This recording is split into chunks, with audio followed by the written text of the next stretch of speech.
I rise today to introduce my first bill as a United States Senator. It has been delivered to the desk. The bill is the Troop Talent Act of 2013, and I'm happy to say that it is co-sponsored by Senator Saxby Chambliss and Senator Max Baucus. The bill begins with a problem that I know concerns all Americans, and it is the unemployment rate of our veterans.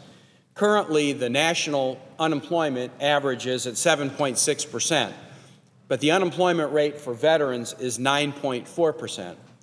That unemployment rate is particularly acute for veterans who have served in Iraq and Afghanistan.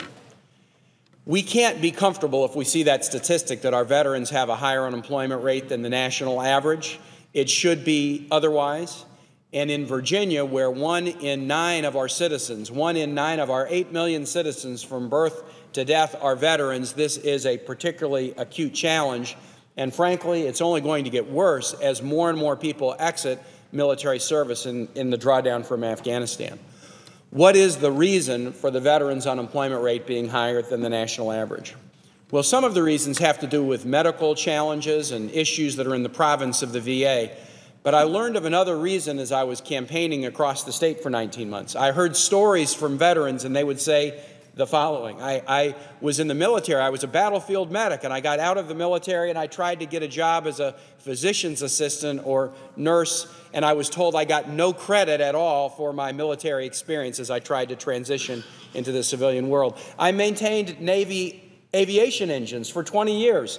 And then when I finished and tried to come and do the same thing on the civilian side, I was told I had to go back and start as if I'd had no experience in doing this. I operated heavy equipment, but I was told I would need a commercial driver's license. Many of the members of our military, all of them, are gaining skills along the way, but they go into a civilian workforce where their skills and talents are not recognized. In some ways, this is a feature of an all-volunteer military. When we had a draft and when men were compelled to serve, someone departing military service would go into a workforce and say, I was a gunnery sergeant in the Marine Corps, or I was an E5 in the Navy, and someone in the workforce would know what it was they had done. But today, only 1% of our adults serve in the military, and so often we appreciate what military members do, but we don't understand their technical skills and we don't understand their leadership talent.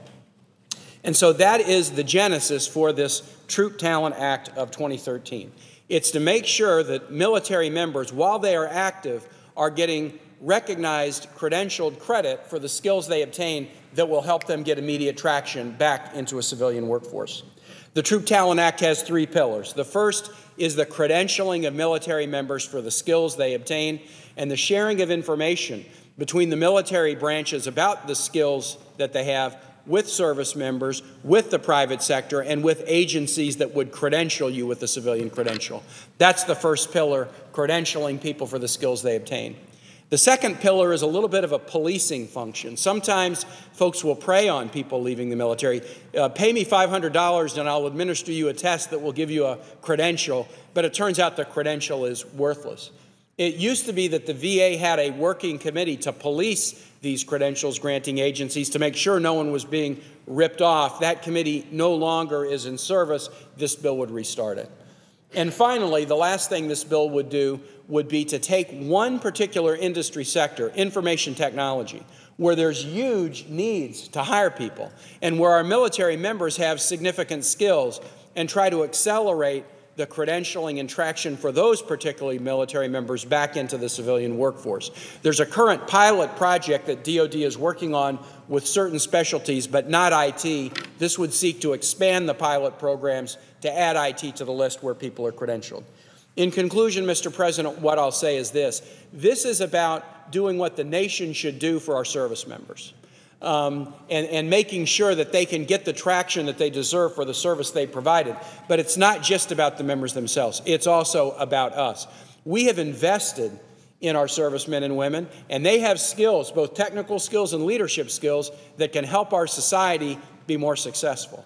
To the extent that we do not allow them traction back into civilian life, we're not only depriving them, we're depriving ourselves of their strengths and talents. I'm excited to introduce this bill and glad to have Senators Baucus and Chambliss as co-sponsors. And Mr. President, I yield back the floor.